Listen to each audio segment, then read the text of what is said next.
Jeeva today பார்வையாளர்களுக்கு வணக்கம். இன்றைய நேர்காணலில் அரசியல் திறனாய்வாளர், மூத்த பத்திரிகையாளர் டாக்டர் ஆர்.கே. ராதாகிருஷ்ணன் அவர்கள். சார் வணக்கம். வணக்கம் ஜீவா. சார், அரசியல் களம் விறுவிறுப்பா இருக்கு. கிட்டத்தட்ட தமிழ்நாடு இந்த மாதிரியான ஒரு சூழலை பெரிய அளவில் பார்த்ததில்ல. இந்த ரிசார்ட் பாலிடிக்ஸை 89ல பார்த்துருப்பாங்க. அதற்கப்புறம் இவங்க சசிகலா, டிடிவி ஆதரவாளர்கள் அந்த மாதிரியான சமயத்துல கூட லைட்டா பார்த்தோம். அப்ப கூட ஒரு கவர்மெண்ட் ஃபார்ம் பண்ணதுக்கு அப்புறம் நடந்த விஷயமா பாக்குறோம். ஆனா இப்ப அரசுக்கான அந்த மேஜிக் நம்பர் 118 எப்படி கிடைக்க போகுது? காங்கிரஸ், விசிகா, இடதுசாரிகளா, அல்லது பாமக, அதிமுகவிலிருந்து ஒரு ஒரு 18-20 எம்எல்ஏகள்ங்கிற அந்த கணக்குல இருந்தா எப்படி இது கிடைக்க போகுது? இதுக்கான ஏற்பாடை பாஜகவே செய்யுமா, இல்ல காங்கிரஸ் தலைமையில செய்ய ரெடியா இருக்காங்களா? விஜயோட தேர்வு எதுவாக இருக்கும்னு பாக்குறீங்க? எது ஸ்டேபிளா நீடிக்க வாய்ப்பு இருக்குன்னு பாக்குறீங்க? இது பாருங்க, நிறைய அடுக்கடுக்க கேள்வி கேட்டீங்க. இதெல்லாம் இதுக்கு பதில் சொல்றக்கே ஒரு 20 நிமிஷம் ஆயிரும்னு நினைக்கிறேன். நான் பாட்லி இதுக்கு பதில் என்னுடைய இந்த யூடியூப் சேனல் டைரக்ட் ஃப்ரம் ஆர்கேங்கிற சேனல்ல சொல்லியிருக்கேன். ஆனா சுருக்கம் தானுங்க, பாஜக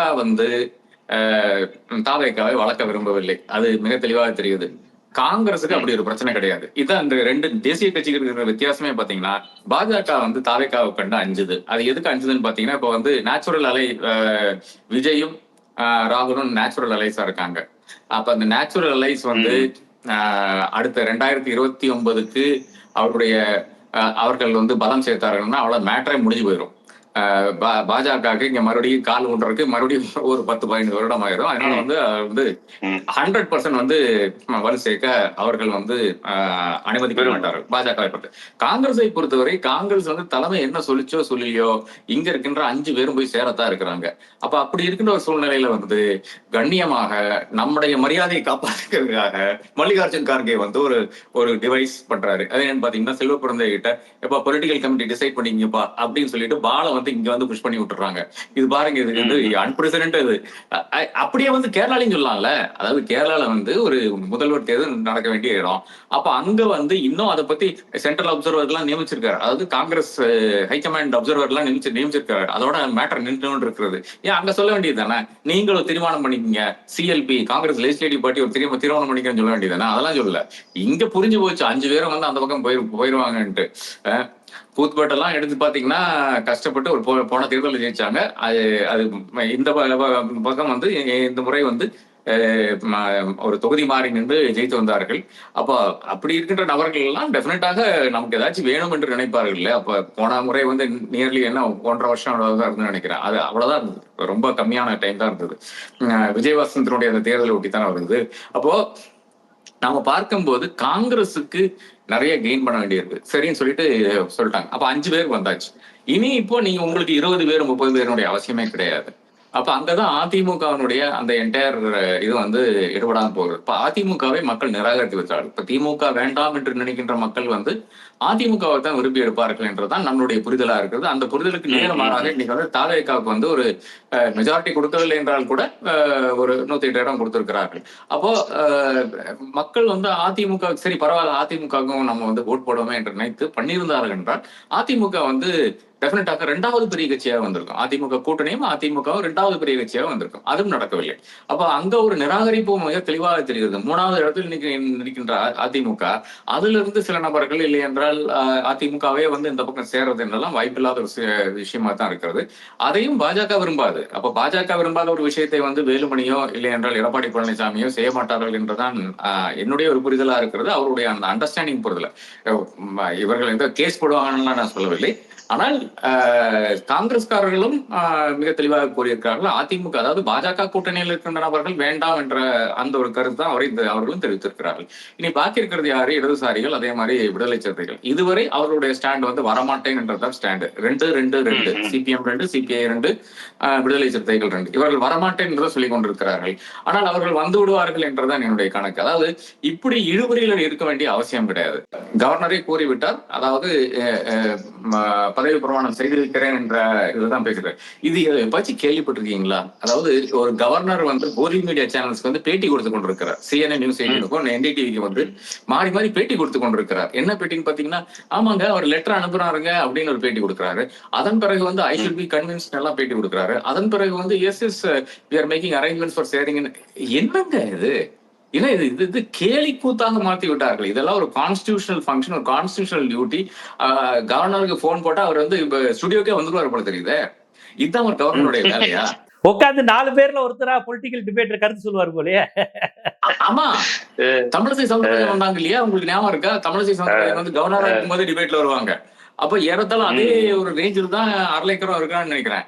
சோ அவர் வந்து லெஃப்ட் ரைட் அண்ட் சென்டர் வந்து பேட்டி கொடுத்துட்டே இருக்கிறாரு. இந்த மாதிரி ஆமாங்க நான் எனக்கு கன்வின்ஸ் ஆகணும் அப்படின்னு பேட்டி கொடுத்தாரு. ஆனா அவருடைய இன்ஸ்ட்ரக்ஷன், பாஜகவுடைய இன்ஃபுளுன்ஸ் எங்க வருதுன்னு பாத்தீங்கன்னா, அவருக்கு வந்த இன்ஸ்ட்ரக்ஷன் அவர் சொன்னதை வச்சு பார்க்கும்போது கவர்மெண்ட் ஸ்வேரிங் பின் பண்ணிருப்பா அப்படின்னு தான். அப்ப நாளைக்கு ஸ்வேரிங் 100% நடக்கிறது, அதுல யாருக்கும் மாற்றுக்கிறது கிடையாது.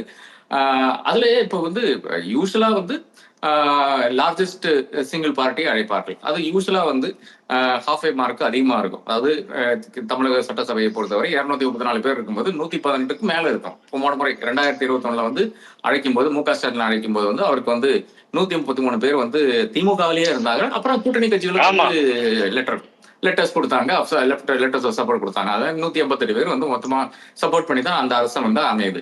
சோ இந்த முறை வந்து அதுக்கு வழி இல்லாதனால் இப்போ கவர்னர் என்ன சொல்றாரு, லார்ஜஸ்ட் சிங்கிள் இருக்கிறதுலயே லார்ஜஸ்ட் பார்ட்டியை வந்து அழைத்திருக்கிறார் கவர்மெண்ட் ஃபார்ம் பண்றதுக்கு. அப்போ அடுத்ததாக அவருக்கு பதவி பிரமாணம் இந்த மாதிரி விஷயங்களை செய்து வைப்பார்கள். அதன் பிறகு அவர் வந்து ஃப்ளோர் ஆஃப் த ஹவுஸ்ல ப்ரூவ் பண்ணா போதும், அவருடைய மெஜாரிட்டி ப்ரூவ் பண்ணா போதும். அதுக்கு எவ்வளவோ டைம் இருக்கிறது. இப்போ வந்து நீங்க வந்து கூட்டின பிறகு ஒரு 15 நாளோ 21 நாளோ வந்து டைம் வந்து கவர்னர் கொடுக்கலாம். அது பெரிய ஒரு பிரச்சனைங்க நம்முடைய அரசியல் சாசன சட்டத்துல. இப்போ வந்து ஒரு கவர்மெண்ட் ஃபார்மேஷனுக்கும் ஒரு டைம் பீரியட் இல்லைன்னு சொல்றது கவர்னர் பேசினார் நேத்து. அதாவது it can take any time, the constitution does not give any time limit அப்படிங்கிறாரு. சோ யோசிச்சு பாருங்களேன். அதாவது இப்ப வேண்டும் என்றால் இல்ல நீ வந்து 118 பேருடைய லெட்டர் எடுத்துட்டு வா, எம்எல்ஏஸ் லெட்டர் எடுத்துட்டு வா, அப்பதான் உன்னை பதவி பிரமாணம் செய்து வைக்கிறேன் என்று ஒரு கவர்னருக்கு சொல்ல இயலும். அது சொல்லாத வேற விஷயம். பட் அது ஒண்ணு. ரெண்டாவது இப்ப என்ன சொல்றாருன்னு பாத்தீங்க என்னன்னா, he can take any amount of time. அது நீங்க எவ்வளவு வேணா டைம் கொடுக்கலாம். கவர்னர் வந்து ஒரு அரசுக்கு வந்து இல்ல என்றால் அரசு ஃபார்ம் பண்ண ஒரு கட்சிக்கு எத்தனை வேணாலும் சமயம் கொடுக்கலாம் மெஜாரிட்டி ப்ரூவ் பண்றதுக்கு. இதுல நம்ம பல விஷயங்களா பார்த்திருக்கோம். அதாவது கர்நாடகால ஒரு 2018 ஒரு ஸ்வேரிங் பார்த்தோம். அதுக்கு அடுத்த நாளே வந்து எடியூரப்பாவுக்கு தெரிஞ்சு போச்சு, மெஜாரிட்டி எல்லாம் தெரிஞ்சு போச்சு, அவர் வந்து ரிசைன் பண்றாரு. பாம்பேல ஒரு ஸ்வேரிங் பார்த்தோம், மகாராஷ்டிரால மிட் நைட் ஸ்வேரிங் பார்த்தோம். பட்னவிஸ் வந்து முதல்வரா பதவி இருக்கிறார். காலையில 6 மணிக்கு வந்து அவர் வந்து ராஜினாமா பண்ண வேண்டிய ஒரு அவல நிலை. இதுதான் கவர்னருடைய ரோலா இருக்கிறது இந்த முறை. ஆனால் இந்த ரோல் எல்லாம் தேவையில்லை என்ற இடத்துக்கு வந்து இன்னைக்கு பாஜக வந்து விட்டதாக நான் காண்கிறேன்.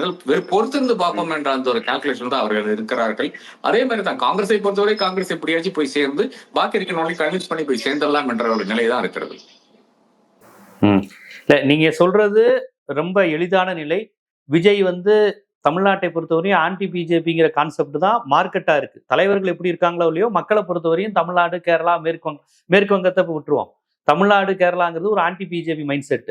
சோ விஜய் அதைத்தான் எடுப்பாரு அப்படிங்கிறது பொதுவான கருத்தா இருக்கு.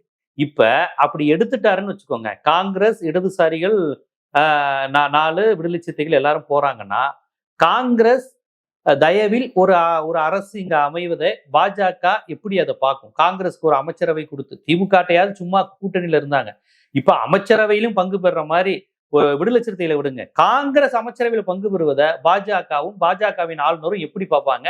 இந்தியா முழுக்க காங்கிரஸ் அழித்து வருகின்ற, அதை செய்வோம் என்று சொல்லிவிட்டு அழித்து கொண்டிருக்கக்கூடிய பாஜகவும் அதன் ஆளுநர்களும் காங்கிரஸ் தயவில் அமைச்சரவையுடன் ஒரு ஆட்சி அமைவதை பாஜக ரசிக்குமா, விரும்புமா, அதுக்கு உதவி புரியுமா?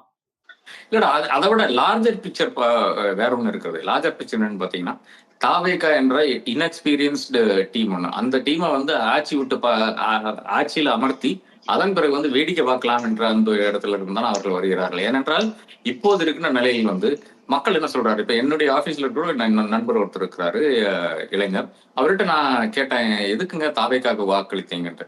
இல்லைங்க, நல்லது பண்ணுவாருங்க, நல்லது செய்வாரு, டெஃபினட்டா செய்வாரு அப்படின்ட்டு. என்னது நல்லது? அதாவது ஒரு டிஸ்கஷன்ல கூட அவரால் நமக்கு வந்து உட்கார வச்சு பேச முடியவில்லை. அவருக்கு அந்த இது கிடையாது, டெப்த் கிடையாது. அதே மாதிரி பாக்கி பல விஷயங்களும் அவருக்கு வந்து தெரிய மாட்டேங்குது. சோ இவருடைய அந்த ஒரு லிமிட்டட் அஜெண்டா என்னன்னு பாத்தீங்கன்னா, அவர் நல்லது பண்ணுவாருங்க, நம்புங்க, இதுதான், இவ்வளவுதான் இருக்கிறது. அப்போ சரி வந்து உட்காரட்டுமே, அப்படிங்கிறது தான் இன்னைக்கு அமித்ஷாவினுடைய மனசுல இருக்கிற விஷயம். ஏன் வந்து உட்காரட்டுமேன்னு சொல்றாங்க பாருங்க. இந்த பியூஷ் ராய்ன்னு சொல்லி ஒரு காங்கிரஸ் அனுபவி ஒருத்தர், அவர் வந்து இதுல எக்ஸ் பதவியில் போட்டிருக்காரு. ஏறத்தாழ விஜய் சொன்ன விஷயங்களுக்காக அவர் வந்து இப்போ செய்ய வேண்டும் என்றால், அதாவது நலத்திட்டங்கள்லாம் சொல்லியிருக்காரு இல்லையா, அது செய்ய வேண்டும் என்றால் ஏறத்தாழ 1,00,000 கோடி வந்து ஒரு வருடத்துக்கு தேவைப்படுகிறது அப்படின்னு ஒரு கணக்கு சொல்லுகிறாரு.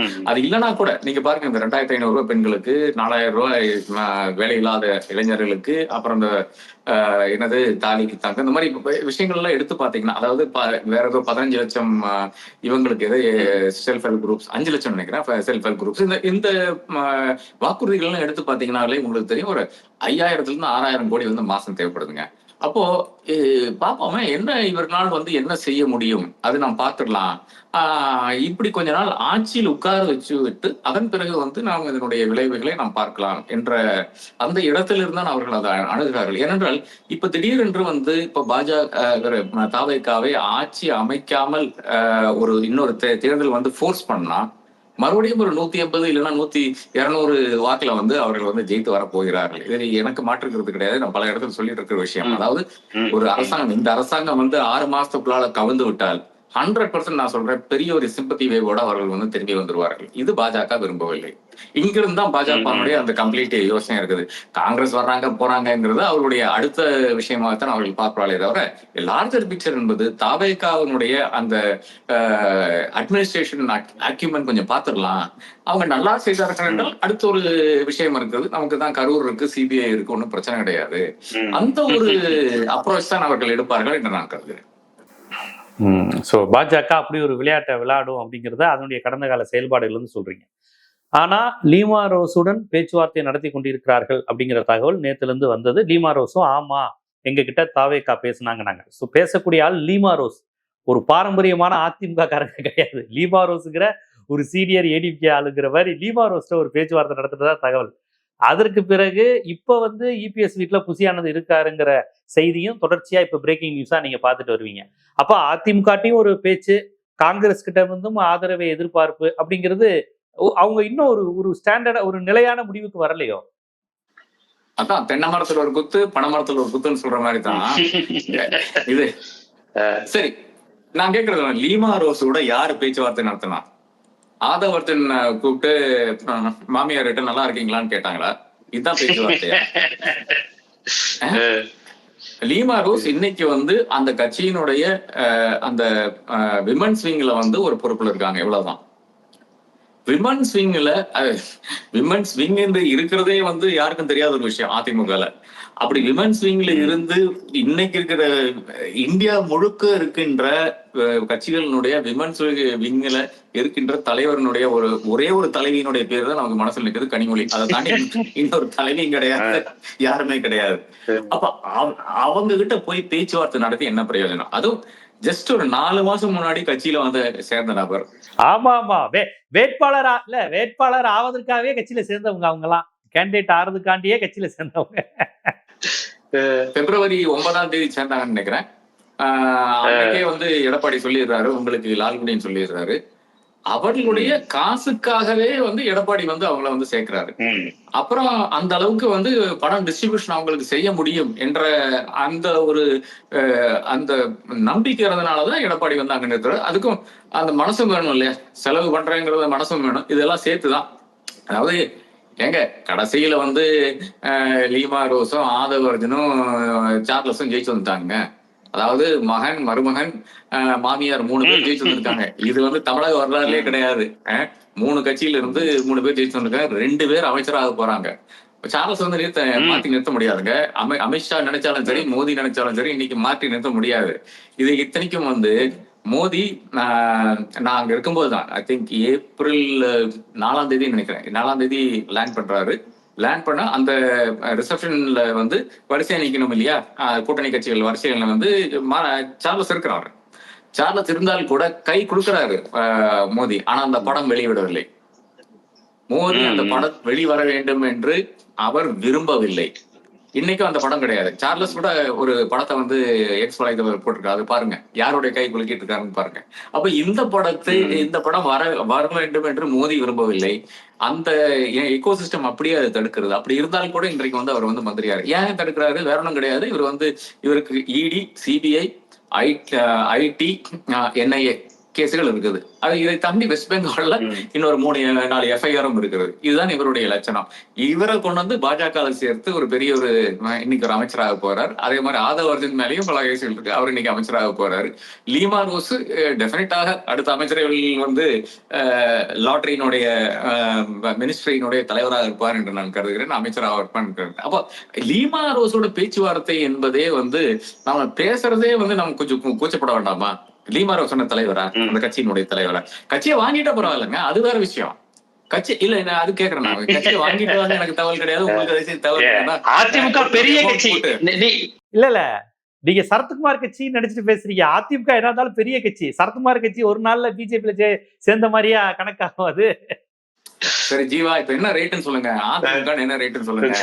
நான் வந்து லீமா ரோஸோட போய் உட்காந்து பேசிட்டு இதுக்கு இவ்வளவு கேக்குறாங்க, எனக்கும் ஒரு 10% கமிஷன் போட்டு கொடுத்துருங்க, மொத்தமா சேர்த்து ஒரு நம்பர் ஒண்ணு சொல்லுங்க, உங்க நம்பர் என்ன லாஸ்ட் நம்பர் சொல்லுங்கன்னு சொல்லிட்டு எடப்பாடி கிட்ட போய் உட்காரலாம். அதன் பிறகு ஒன்றும் லீமா ரோஸ் வந்து டெஃபினட்டாக விஜய் கூட நேருக்கு நேரா நின்று கூட பேச்சுவார்த்தை நடத்தணும், யாரும் வேண்டாம்னு சொல்லல. அப்படி இருக்கும்போது டெஃபினட்டாக புசியானந்த் போய் சந்திரிகள் ஒன்றும் தவறு கிடையாது. ஆனால் என்னுடைய பிரச்சனை இவ்வளவுதான். காங்கிரஸ் மிக தெளிவா, காங்கிரஸ் நீங்க வந்து சப்போர்ட் கோருனீங்க. காங்கிரஸ் வந்து சில சரத்துக்களை விதித்திருக்குது. எந்த ஒரு கட்சி ஆனாலும் சாதாரணமாக அரசியல் நடத்துகின்ற ஒரு கட்சி வந்து நீங்க சரத்துக்களை விதிக்கிறீங்களா, அப்ப நாங்க வந்து மற்ற என்ன ஆப்ஷன் இருக்குன்னு நாங்க வந்து பாக்கணும் அப்படிங்கிற அந்த ஒரு கருத்தின் அடிப்படையில் வேணா புசியானந்த் போய் சந்தித்துக்கலாம், எடப்பாடியை சந்தித்துக்கலாம். ஆனா எடப்பாடி கிட்ட பெரிய ஒரு இக்கட்டான ஒரு சூழ்நிலை தான் இப்ப எடப்பாடி இருக்கிறாரு. அவர் இந்த அரசாங்கத்துல வந்து ஃபார்ம் பண்ண முடியாது, இங்க வந்து சேர முடியாது. அப்போ அவுட் சைட் சப்போர்ட் கொடுக்கறதுக்கான அந்த வாய்ப்பு இருக்கு. அது யாருமே வந்து இந்த அரசாங்கத்தை வந்து இப்ப கவுக்க போறது இல்ல. அட்லீஸ்ட் என்னை பொறுத்தவரை ஒரு 2 வருஷம் 3 வருஷத்துக்கு வந்து யாருமே ஒண்ணும் பண்ண மாட்டாங்க. அதாவது திமுகவும் வந்து கவுக்காது. அது அந்த இம்ப்ரெஷன் தான் எனக்கும் கிடைக்குது. திமுக தலைமைகள்கிட்ட பேசும்போது எனக்கு அந்த இம்ப்ரெஷன் தான் கிடைக்குது. அதே மாதிரி அதிமுகவும் கவுக்காது. அப்ப அதிமுக கிட்ட நீங்க சப்போர்ட் கோர வேண்டிய அவசியமே கிடையாது.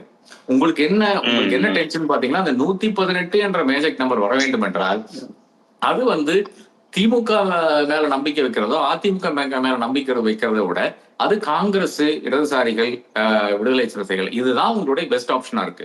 ஐயுஎம்எலுக்கு இந்த சான்ஸே கிடையாது போறதுக்கு. போறதோ இல்லையோன்றது அடுத்த விஷயம். பட் போறதுக்கான அந்த வாய்ப்பு கிடையாது. ஏனென்றால் திமுகவை நம்பி வாக்களித்த மக்கள் பாபநாசத்துல மறுபடியும் ஒரு இஸ்லாமியரை நிறுத்தி வெற்றி பெற்றிருக்கிறார்கள். அதாவது இதெல்லாம் லேஸ்ல நடக்கிற விஷயம் கிடையாது. அதாவது ஜவஹர்லால் ஃபர்ஸ்ட் நிக்கிறாரு. நாங்க போன போது மக்கள் என்கிட்ட கேட்ட விஷயம் என்னென்றால், எங்க 2வது வாட்டியும் ஒரு முஸ்லீமா, அந்த ஒரு இது அது பாபநாசத்துல அப்படி அந்த ஒரு மனப்பான்மை வந்து மக்களுக்கு இருந்தால் கூட, நான் நினைச்சேன் தமிழ் அன்சாரி காலி நினைச்சேன். பட் அப்படி இருந்தாலும் கூட தமிழ் அன்சாரி ஜெயிச்சு வர்றாரு.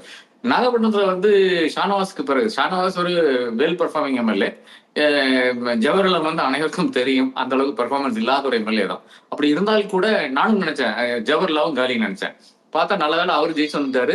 நல்ல வேலைங்கிறது வேற ஒன்றும் கிடையாது. இஸ்லாமியர்கள் வந்து பொதுவாக கம்மியா இருக்கின்ற ஒரு இடத்துல சட்டசபைகள்ல அக்ராஸ் இந்தியா இருக்கின்ற சட்டசபையில கேரளா தாண்டி இருக்கின்ற எல்லா சட்டசபைகளும் இந்த ஒரு பிரச்சனை இருக்கிறது. அப்படி இருக்கின்ற ஒரு நிலைமையில் வந்து இன்னைக்கு வந்து அவர் வந்து நல்ல வேலை ஜெயிச்சு வந்துட்டார் என்று இருக்கிறது. இப்ப இவர்கள் 2 பேரும் ஜெயிக்கிறார்கள். 2 பேரும் ஜெயிக்கிறதுக்கு காரணம் என்னன்னு பாத்தீங்கன்னா, பொதுவாக இஸ்லாமியர்கள் வந்து திமுகவோட இருக்கும்போது திமுக கூட்டணியில் இருக்கின்ற கட்சிகளை வந்து ப்ரிஃபர் பண்றாரு யாருக்கும் நான் வந்து மறுத்த விட முடியாது, மறக்கவும் முடியாது என்று நான் கருதுகிறேன். அப்ப அவர்களுக்கு இந்த வாய்ப்பு ரொம்ப மிக கம்மியான ஒரு விஷயம் தான் பாக்குறேன். அப்ப ஐயுஎம்எல் வர்றதுக்கு சான்சஸ் ரொம்ப கம்மியா இருக்கு. அப்ப இவர்களை வைத்துத்தான் அரசாங்கம் வந்து ஃபார்ம் பண்ண வேண்டும். அது எதற்குன்னு பாத்தீங்கன்னா, இந்த ஒரு மைனாரிட்டி கவர்மெண்ட் இந்த ஒரு டென்ஷன் வேண்டாம் அந்த அடிப்படையில் தான். இனி கடைசியாக ஒரே ஒரு விஷயங்க, அதாவது இது ஒரு ஆரம்பிக்கின்ற கட்சி, கொஞ்சம் கொள்கை கோட்பாடுகள் எல்லாம் இருக்கும் என்று நாம் நினைத்துக் கொண்டிருக்கிறோம். அது இல்லை என்று மறுபடியும் இது வந்து அஃபர்ம் பண்றாங்க. அதாவது நீங்க நிபந்தனைகள் வச்சீங்களா, அப்ப நாங்க பண்றோம். அதாவது நான் கேட்டதுனால நீங்க சப்போர்ட் பண்றேன்னு சொல்லிட்டீங்க. உங்களுக்கு ஒரே ஒரு சரத்து தான், பாஜக கூட இருக்கின்ற கட்சிகளை வந்து இதான் நிபந்தனை. பாஜக கூட இருக்கிற கட்சிகளை நீங்க இணைக்க கூடாது என்றது மட்டும்தான் எங்களுடைய நிபந்தனையா இருக்கு. அது இருந்தாலும் கூட நாம மறுபடியும் வந்து பேச்சுவார்த்தைக்குன்னு போறோம் இல்லையா, அப்ப எங்களுடைய மொராலிட்டி அவ்வளவுதாங்கிறது மறுபடியும் தாவேக்கு வந்து ப்ரூவ் பண்ணியிருக்கு. எப்படி கரூர்ல வந்து ஒரு வாட்டி ப்ரூவ் பண்ணிச்சோ, அதை தாண்டி இன்னொரு வாட்டி மறுபடியும் ப்ரூவ் பண்ணியிருக்கு. இல்ல இப்ப இவங்க நீங்களே அழகா சொன்னீங்க. இப்ப எடப்பாடி என்ன இவர் சிஎம்மா இருந்து அவர் என்ன டெப்டி சிஎம்மாவா இருக்க முடியும்? ஒரு ஏடிஎம்கே மாதிரி ஒரு கட்சியில இருந்துட்டு அதுக்கான வாய்ப்பு இல்ல. இருந்தாலும் இவங்களுக்கு பெரிய லெவல்ல காங்கிரஸ் விசிகே இதுல விஜய்க்கே பெரிய நம்பிக்கை இல்லையோ அப்படிங்கிற ஒரு இது இருக்குல்ல. இது ஏதாவது சட்டங்கள் மசோதாக்கள் கொண்டு வரும்போது ஏன்னா இந்த லெப்ட் இடதுசாரிகள் தலித் மூவ்மெண்ட்ங்கிறது கொஞ்சம் ரிபல் நேச்சர் உடையது.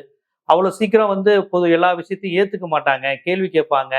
எஸ்டாப்ளிஷ்மெண்ட் வளர்ச்சி இந்த மாதிரி பல்வேறு விஷயங்களுக்கு கேள்விக்குட்படுத்துவாங்க. ஸோ அந்த மாதிரியான இஷ்யூஸ்லாம் இருக்குல்ல. இப்ப மற்ற இப்ப ஒரு ஏதாவது ஒரு சாதி கட்சி வேற அமைப்புகள் ரைட் விங் அமைப்புகள்னு வச்சுக்கோங்களேன். இப்ப கொங்கு நாடு அமைப்பு மாதிரி ஏதாவது ஒரு அமைப்புனா பெரிய எல்லாத்துக்கும் கேள்வி கேட்க மாட்டாங்க. இப்ப விசிகா லெப்ட் இந்த மாதிரி அமைப்புகள் எல்லாத்தையும் கேள்வி கேட்பாங்கல்ல. இது ஏன் அது ஏன் வருது, இது கார்பரேட் அப்படிங்கிற எதிர்ப்பெல்லாம் இருக்குல்ல. அந்த பயம் விஜய்கிட்ட இருக்கோ? இவங்க தயவில் அமைக்கும் போது அந்த பயம் வருதோ? இல்ல விஜய் யாருன்னே நமக்கு தெரியாதுங்க. இந்த இந்த நடிகர் இதுல இருந்து மாறி நாம 35 வாட்டி விஜய் வந்து வெளியே பார்த்திருக்கோம். அவ்வளவுதான். பேசுறது வெளியே அது கம்ப்ளீட்டா டயலாக்ஸ் தான். எழுதி வச்ச விஷயங்கள் மட்டும்தான் பேசியிருக்காரு தவிர நம்மகிட்ட யார்கிட்டயும் வந்து இன்டராக்ஷனுக்கு எல்லாம் வந்தது கிடையாது. ஒரு சாதாரண இப்ப ராகுல் கன்வல் கிட்ட ஒரு 40 நிமிஷம் உட்கார்ந்து பேசியிருக்காரு. பாக்கி யாருமே உள்ள கிடையாது. அந்த வசுதா வேணுகோபால் என்டிடிவியினுடைய இன்னைக்கு இருக்கின்ற எடிட்டர் அவர் வந்து அமித்ஷாவுக்கு ரொம்ப க்ளோஸான நபர் ராகுல் காந்தி. அவர் கூட உட்கார்ந்து ஒரு 40 நிமிஷம் பேசியிருக்காரு தவிர வேற யாருமே சிவரூர் எல்லாம் வந்திருந்தாங்க பெரிய ஆளுக. அதாவது நாம வடக்கே பார்த்து அனைவரும் பெரிய ஆளுகள் கூறிக்கொண்டிருப்போம் இல்லையா, ஏறத்தாலும் அதே மாதிரி தான் இருக்கிறது. சிவரூர் இங்க சன் நியூஸ்ல இருந்த ஆள் தான். அவர் இன்னைக்கு வடக்குல பெரிய ஆளா இருக்காரு. One of the largest following இருக்கு ட்விட்டர்ல. இதெல்லாம் இருந்தால் கூட வேற யார்கிட்டயுமே பேசுனது கிடையாது. அப்ப நமக்கு தெரியவே தெரியாது இந்த நபர் யார் என்றே நமக்கு தெரியாது. அப்படி இருக்கிற சூழ்நிலையில் என்ன மாதிரி அசஸ்மெண்ட் நம்மளால செய்ய முடியும்? அப்போ ஒன்னும் பயந்ததுனால இது செய்கிறாரா இல்ல இந்த சர்க்கிள் என்பது வைடனா இருக்கும். அப்போ எனக்கு யுக்தியில் தோன்ற விஷயம் என்னன்னு பாத்தீங்கன்னா, இப்ப அதிமுக இருந்து நீங்க வந்து சப்போர்ட் கேட்டாலும் அது எடப்பாடி கொடுக்கக்கூடிய இடத்துல இருந்தாலும் எடப்பாடி தவிர பாக்கி இருக்கின்ற சில நபர்கள் வந்து அங்க அமைச்சராக இருந்தாலும் அது ஒரே மாதிரியான ஒரு மனப்பான்மை இருக்கின்ற நபர்கள் தான் வருவார்கள். அதாவது பழைய காலத்தில் கொள்ளையடித்த என்று சொல்லுகின்ற நபர்கள். அந்த நபர்களை கொண்டு வந்து உட்கார வச்சுட்டு உங்களால அரசு நடத்த முடியாது. அதாவது நீங்க வந்து கிளீன் கவர்மெண்ட் என்று நீங்க ஒரு காலத்திலயும் பேசக்கூட முடியாது. பேசலாம், அவர் பேசலாம், அவர் ரீல் நல்லா போயிருக்கின்றது சோசியல் மீடியா. ஆல்ரெடி இல்ல ஏற்கனவே செங்கோட்டையன் கூப்பா கிருஷ்ணன்லாம் 95 கவர்மெண்ட்ல கேஸ் உள்ளவங்க தானே. கூப்பா கிருஷ்ணன்லாம் ஹைடானவராச்சே அந்த 95 காலகட்டத்துல. இவர் செங்கோட்டையன் அவர் மீது என்னென்ன வழக்கு இருக்குன்னு உங்களுக்கு நல்லாவே தெரியுமே. ஆல்ரெடி அவங்க தலைமையில தானே இருக்கு தாவேக்கா. இல்ல அது பாஜக மாதிரி ஒரு கட்சி தானே இன்னைக்கு தாவேக்கா. அதுல நீங்க போய் ஸ்நானம் செஞ்சீங்கன்னா எல்லா பாவங்களும் முடிந்து விடும் தானே. அவங்க மாறிட்டாங்க. இவங்க மாறாமல் வந்து மறுபடியும் இருக்கும்போது அந்த அதிமுக என்ற அந்த டேக் வரும்போது தான் பிரச்சனை வருது ஒண்ணு. அதனால வந்து என்னுடைய அதாவது இப்ப நம்மளை மாதிரி ஒரு நபர் வந்து விஜயனுடைய இடத்துல இருந்தாருன்னா கொஞ்சம் பரவலாக கொஞ்சம் ஒரு கேட்ச்மெண்ட் இருக்கட்டுமே சொல்லிட்டு காங்கிரஸ்ல இருந்து சில நபர்களையும் கம்யூனிஸ்ட்ல இருந்து சில நபர்களையும் விடுதலை சிறுத்தைகள் இருந்து சில நபர்களையும் எடுத்து விட்டால் அது ஆக்சுவலா அந்த ஒரு டைவர்சிட்டி நன்றாக இருக்கும். அதாவது ஒரு கேபினெட் மீட்டிங்ல இருந்து ஆரம்பித்துக் கொண்டு ஒரு அசம்பிளியில ஆனாலும் சரி, பேசுறதுக்கானாலும் சரி, இந்த துறைகள்ல அவர்களுடைய அந்த அணுகுமுறை ஆனாலும் சரி, எல்லாம் வித்தியாசமாக இருக்கும். அதாவது இப்ப அதிமுக என்றால் ஒரே ஒரு மாதிரியான ஒரு கட்சி. இட்ஸ் மோனோக்ளோன் மாதிரி இருக்கு. இது வந்து பல கருத்துக்கள் வரக்கூடிய இடங்கள்ல இருந்து இருக்கிறது. அப்போ ஒரு சாதாரண யுக்திக்கு வருகின்ற விஷயம் என்னவென்றால் it is better to have more allies than just one ally. ஏன்னா ஒரே ஒரு அலையன்ஸ்ல ஒரே ஒருத்தன் தான் இருந்தான்னு பாத்தீங்கன்னா அவன் வந்து உன்னை த்ரெட்டன் பண்ணலாம். அது இருக்கு. உங்களை வந்து அவங்க த்ரெட்டன் பண்ணலாம். ஆனால் இந்த 3 பேர் இருக்கும்போது டெஃபினட்டாக அந்த த்ரெட்ஸ்ன்றது நடக்காது. ஏனென்றால் நீங்க இல்லைங்க அவங்க இருக்கிறாங்க இவங்க இருக்கிறாங்க அந்த மாதிரி ஒரு இதுல அதாவது கலெக்டிவாக வந்து உங்களை வந்து பயன்படுத்த மாட்டாங்க. அதாவது விடுதலை சிறுத்தைகளும் கம்யூனிஸ்டுகளும் காங்கிரஸும் அனைவரும் சேர்ந்து ஒன்னா சேர்ந்து வந்து உங்களை வந்து பயன்படுத்த போறது இல்லை. சோ அந்த ஒரு பாசிட்டிவிட்டியும் இங்க இருக்குன்னு நான் காட்டுறேன்.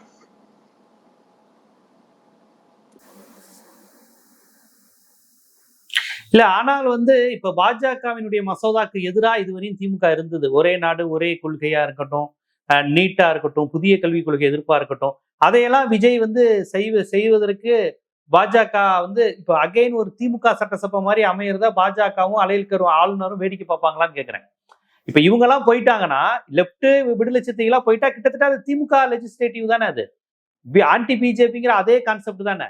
அதை பிஜேபி இப்ப பாஜக என்ன நினைக்குது, எப்படியோ திராவிட சகாப்தம் முடிஞ்சு 2 திராவிட கட்சி போய் புதிய கட்சி வந்துருச்சுன்னு அவங்க கொண்டாடுறாங்க. காமராஜ் கொண்டாடுறாங்கன்னு தகவல் வருது.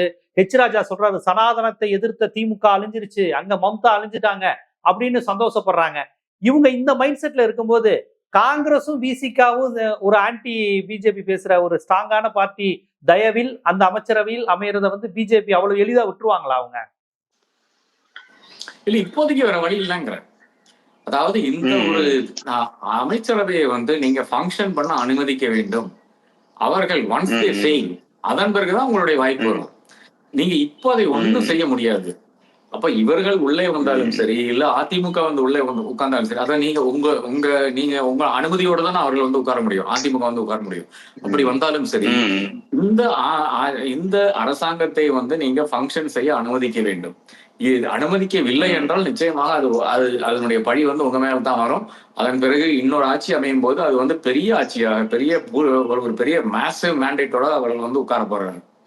அப்ப அதை வந்து பாஜக விரும்பாது. எப்படி வந்து இவர்களுடைய லிமிட்டட் எய்டம் அது திமுக கழகங்கள் இல்லாத தமிழகம். அப்கோர்ஸ் தமிழக வெற்றி கழகம் தான். அப்படி இருந்தால் கூட திராவிடங்கள் இல்லாத தமிழகம், திராவிட கழகங்கள் இல்லாத தமிழகம் வேணா அதை எடுத்துக்கொள்ளலாம். அப்படி வரும்போது டெஃபினட்டாக அந்த நோக்கம் வந்து நிறைவேற்றுது. அந்த லிமிடெட் பர்பஸ் வந்து நிறைவேறிடுது. அடுத்ததாகத்தான் நீங்க சொல்ற அடுத்த விஷயங்கள்லாம் வருகிறது.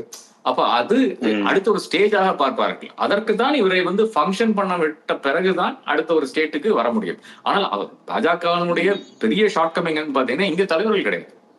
இங்க இருக்கிற தலைமையானாலும் சரி, கூட இருக்கிறவர்களாலும் சரி, அவர்கள் அனைவரும் வந்து இன்னைக்கு இப்ப ஒரு அண்ணாமலை எடுத்துட்டீங்கன்னா அண்ணாமலை வந்து தனக்காகத்தான் வேலை செய்வார். யாருக்காக வேலை செய்ய மாட்டார் என்ற ஒரு நிலை இருக்கிறது. அது மத்திய லீடர்ஷிப் புரிஞ்சிருக்கிறது. இன்னைக்கு அண்ணாமலை இருந்தாருன்னா இதை விட நல்ல பெர்ஃபார்மன்ஸ் வந்திருக்குமோ அப்படின்னு வந்து கசிய விடுகின்ற செய்திகள் அது எங்கிருந்து வருது நமக்கு தெரியாத எங்கிருந்து வருதுன்ட்டு. எல்லாமே ஒரே ஒரு இடத்துல தானே. இப்ப என்னை பத்தி ஒருத்தர் வந்து ரொம்ப நல்லா புகழ்ந்து பேசுறாங்கன்னா ஒருத்தர் பேசுறாங்கன்னா பரவாயில்லைங்க. ஒரு வாரமே பேசுறதுன்னா அப்ப எங்கிருந்து வரும்? நான் காசு கொடுக்காம வந்துருவேன். சோ பாஜகவுடைய பெரிய பிரச்சனை தான். அவங்க ஃபர்ஸ்ட் அதை சார்ட் அவுட் பண்ண வேண்டும். அதற்கு ஒரு 2-3 வருஷம் ஆகும்னு நினைக்கிறேன். அதன் பிறகுதான் இந்த பிரச்சனைகளோட அவங்க வருவார்கள் என்று நான் கருதுகிறேன். சரி சார், காங்கிரஸ் உடையுமா அதிமுக உடையுமா? ஒரே கேள்வி. ஏன்னா வேலுமணி தனிமின் தனி டீம்னு ஒரு சொல்றாங்க. எடப்பாடிக்கு இருந்து வேலுமணி வேற மாதிரி இருக்காருன்னு ஒண்ணு சொல்றாங்க. இன்னொரு பக்கம் இப்ப கோபனா பீட்டர் அல்போன்ஸ் எல்லாம் விஜய்க்கு ஆதரவு கொடுக்கறத விரும்ப மாட்டாங்கிறது சொல்றாங்க. சோ காங்கிரஸ் அதிமுக ரெண்டும் உடைய வாய்ப்பு இருக்கா? இல்ல, காங்கிரஸ்ல ஒரு பேசிக் பிரச்சனை இருக்குங்க இன்னைக்கு. அதாவது கார்கே, மல்லிகார்ஜுன் கார்கே, அதே மாதிரி செல்வ பெருந்தகை அவர்கள் நினைக்கின்ற ஒரு லைன் இருக்கிறது. ராகுல் காந்தி, மாணிக்கம் தாகூர், பிரவீன் சக்கரவர்த்தி நினைக்கின்ற இன்னொரு லைன் இருக்கிறது. இதுல எங்க பிரச்சனை வருதுன்னு பாத்தீங்கன்னா, இந்த ராகுல் காந்தி, மாணிக்கம் தாகூர், பிரவீன் சக்கரவர்த்தியினுடைய அந்த லைன் என்பது அவர்களுக்கு ஒரு சாங்ஷனும் கிடையாது. வெளியே இருந்து அதிகாரத்தில் இல்லாத அவர்கள் வந்து பேசிக் கொண்டிருக்கிறார்கள். மல்லிகார்ஜுன் கார்கேக்கும் செல்வ பெருந்தகைக்கும் இருக்கிற பிரச்சனை என்னன்னு பாத்தீங்கன்னா, அவர்கள் 2 பேரும் வந்து ஒண்ணு வந்து தேசிய தலைவர், ஒன்னு வந்து மாநில தலைவர். அந்த பொறுப்பில் இருந்து அவர்கள் வந்து டிசிஷன் எடுக்கிறாங்க. அப்போ இந்த கான்ஃபிடன்ஸ் இருக்கு இல்லையா, இந்த இன்கான்ஃபிடன்ஸ் இருக்கு இல்லையா, அதாவது ஒரு அணியை சார்ந்தவர்கள் என்று எடுத்துக்கொள்ளலாம். கார்கே அணி வந்து திமுகவை விரும்புவது, ராகுல் அணி வந்து தாவேகா விரும்புதுன்னு எடுத்து சொன்னீங்கன்னா இது என்ன? இது கட்சியாங்கிறது பிளவு இங்க கிடையாதுங்க. பிளவு வந்து டெல்லியில, பிரச்சனை டெல்லியில இருக்கிறது இங்க கிடையாது. அப்போ சிம்டம்ஸ் வந்து இங்க ட்ரீட் பண்ணிட்டு பிரயோஜனமே கிடையாது. சிம்டம்ஸ் வந்து நீங்க டெல்லியில ட்ரீட் பண்ணணும் வேண்டும். அது அங்கதான் ஆரம்பிக்கணும். அதிமுக பிளவு இப்போ வந்து சாத்தியக்கூறே கிடையாது. ஏனென்றால் அதிமுக அந்த 2 லீஃப் சிம்பிள் இருக்கிற வரை ஒரு பவர்ஃபுல் கட்சி தான். அது வந்து ஒரு சி.வி. சண்முகத்துக்கும் தெரியும், வேலுமணிக்கும் தெரியும். அப்ப கட்சியை ஒன்றாகத்தான் எடுக்க நினைப்பார்கள். ஒன்னும் அதிமுக டிஸ்இன்டகிரேட் ஆகலங்க. ஜெயலலிதா இறந்து இன்னைக்கு ஏறத்தாழ 10 வருடம் ஆகிறது. இப்போ 47 பேர் ரீச் வந்திருக்கான். அப்ப கட்சி தான். அப்ப 100% வந்து அந்த கட்சியை கைப்பற்றதான் பாப்பாரு தவிர அதை உடைச்சு தூக்கிட்டு போனோம்லாம் வேலுமணி நினைக்க மாட்டாரு, சண்முகம் நினைக்க மாட்டாரு. ஓகே ஓகே, பார்ப்போம் இது என்ன மாதிரியான சூழலை. திமுக கூட்டணியிலிருந்தும் ஆட்கள் வர ரெடியா இருக்கிறாங்க. அதிமுகவோடையும் பேச்சுவார்த்தை நடக்குது. இல்ல லீமா ரோஸ், செங்கோட்டையன், ஆதவ அர்ஜுனா எல்லாருமே பாஜக லைனப்ல வர்றாங்க. நிறைய விஷயங்கள் பொதிந்திருக்கு. என்ன மாதிரியான விளையாட்டுகள் வரப்போகுது? ஆளுநர் டிபேட்ல உட்காந்து கலந்துக்கிறார், லேஞ்சுக்கு பேசிக்கிட்டு இருக்கிறாரு. என்னெல்லாம் வரப்போகுது அப்படிங்கிறத பொறுமையா பார்க்கணும். இந்த மாதிரி நிறைய ரிசால்ட் பாலிடிக்ஸ் எல்லாத்தையும் பார்த்துருப்பீங்க. தமிழ்நாடு மட்டும் இல்லாம கர்நாடகால, அதுவும் காங்கிரஸ்ல எதுவும் வராது. ஏன்னா சிவகுமார் போன்றவங்க எல்லாம் ரொம்ப ஸ்ட்ராங்கா ரிசால்ட் பாலிடிக்ஸ். மகாராஷ்டிராவில் நடந்த பேர் சிவகுமார் தான் காப்பாத்தினாரு. உங்க நண்பர் சிவகுமார் தான், நம்ம கர்நாடகா தான். அதனால அந்த மாதிரி விஷயங்கள்ல இருந்தெல்லாம் வந்துரும்னு பார்ப்போம். எப்படியா இருந்தாலும் ஒரு 2 வாரம் ஆகும் ஃப்ளோர் டெஸ்ட் வைப்பாங்கல்ல, 2 வீக்ஸ் கழிச்சு தானே வைப்பாங்க. 1 வீக்கா ஃப்ளோர் டெஸ்ட் இருக்கும் டெஃபினட்டா. வைப்பாங்க. எப்படி வரப்போகுது என்னங்கிறத நம்ம பார்ப்போம். மக்களுக்கு இந்த மாதிரியான அரசியல் சூழலில் இதை எப்படி புரிந்து கொள்ளணும், லீகலா அது எப்படி போகும், இந்த நேரத்தில் கட்சிகளுடைய லைபிலிட்டி இதெல்லாம் எப்படி புரிஞ்சுக்கணுங்கிறத ரொம்ப விரிவா எடுத்து வச்சிங்க. மிக்க நன்றி. நன்றி.